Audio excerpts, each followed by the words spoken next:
दौड़ाकर मारो तो असर होता है।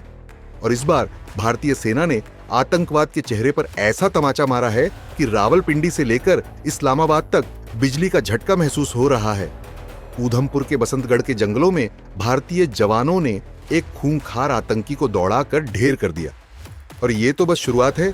जम्मू कश्मीर के ऊधमपुर जिले के बसंतगढ़ में गुरुवार की सुबह जैसे ही सूरज निकला, भारतीय सेना और पुलिस ने एक जबरदस्त जॉइंट ऑपरेशन शुरू किया।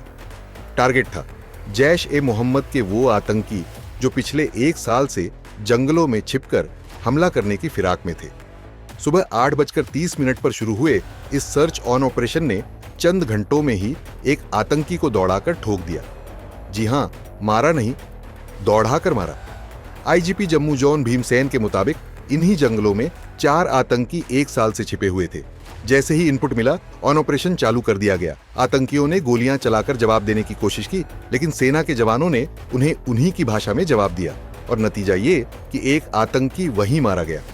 बाकी 3 अब भी सेना के रडार पर हैं। बसंतगढ़ का ये एनकाउंटर कोई इकलौता मामला नहीं है। अप्रैल 2025 से अब तक कश्मीर में पाकिस्तान की भेजी हुई मौत की फैक्ट्री के 20 से ज्यादा एजेंट यानी आतंकी या तो मारे जा चुके हैं या भागते फिर रहे हैं। 23 अप्रैल बारामुल्ला उरी सेक्टर में एलओसी के पास 2 आतंकी मारे गए। पाकिस्तान से घुसपैठ की कोशिश नाकाम कर दी गई। फिर 12 अप्रैल अखनूर में जम्मू के अखनूर सेक्टर में आतंकियों से मुठभेड़ के दौरान 9 पंजाब रेजिमेंट के जेसीओ कुलदीप चंद शहीद हो गए, लेकिन सेना ने दुश्मन को मौत की नींद सुला दिया। इसके बाद 11 अप्रैल किश्तवाड़ के जंगल में 3 जैश-ए-मोहम्मद के आतंकी मारे गए, जिनमें उनका टॉप कमांडर सैफुल्लाह भी शामिल था।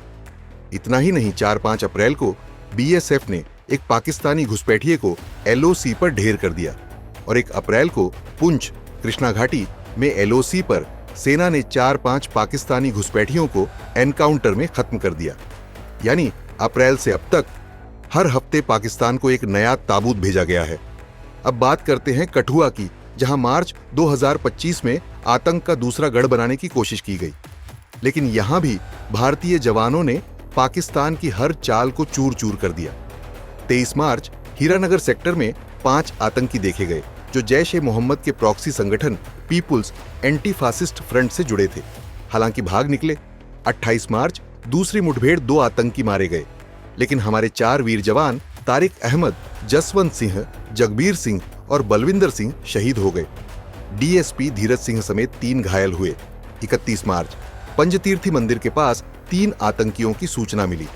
एक के मारे जाने की खबर सामने आई। खैर, पाकिस्तान को लगता है भारत सिर्फ जवाब देगा, हमला नहीं करेगा, लेकिन वो भूल रहा है ये 2025 का भारत है जो न सिर्फ हमला करता है बल्कि याद दिलाता है कि पाकिस्तान को हर आतंकी की मौत का ब्याज समेत भुगतान करना पड़ेगा। एक तरफ पाकिस्तानी आईएसआई भारत में आग लगाने की फिराक में है, तो दूसरी तरफ हमारी सेना ने सर्दी गर्मी बरसात की परवाह किए बिना ऑपरेशन जारी रखे हैं। पाक को लग रहे हैं 440 वोल्ट के झटके, क्योंकि उनके हर घुसपैठिए की लाश बॉर्डर पर सड़ रही है। जैश का नेटवर्क बिखर रहा है, उनके कमांडर मारे जा रहे हैं और भारत अब चुप नहीं रहता। वैसे पाकिस्तान अब जान चुका है कि अब अगर वो आग लगाएगा तो खुद ही उसमें जल जाएगा। भारत अब सिर्फ जवाब नहीं देता, वो दुश्मन को खोज खोज कर खत्म करता है, चाहे वो जंगल में छिपा हो या पहाड़ की गुफा में।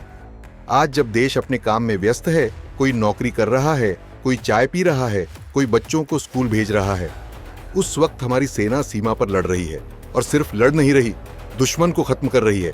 ये सिर्फ ऑपरेशन नहीं, ये उन जवानों की तरफ से पाकिस्तान को चेतावनी है कि हर आतंकी के पीछे आएंगे, दौड़ा कर मारेंगे और लाश वहीं छोड़ देंगे जहां वो खड़ा था।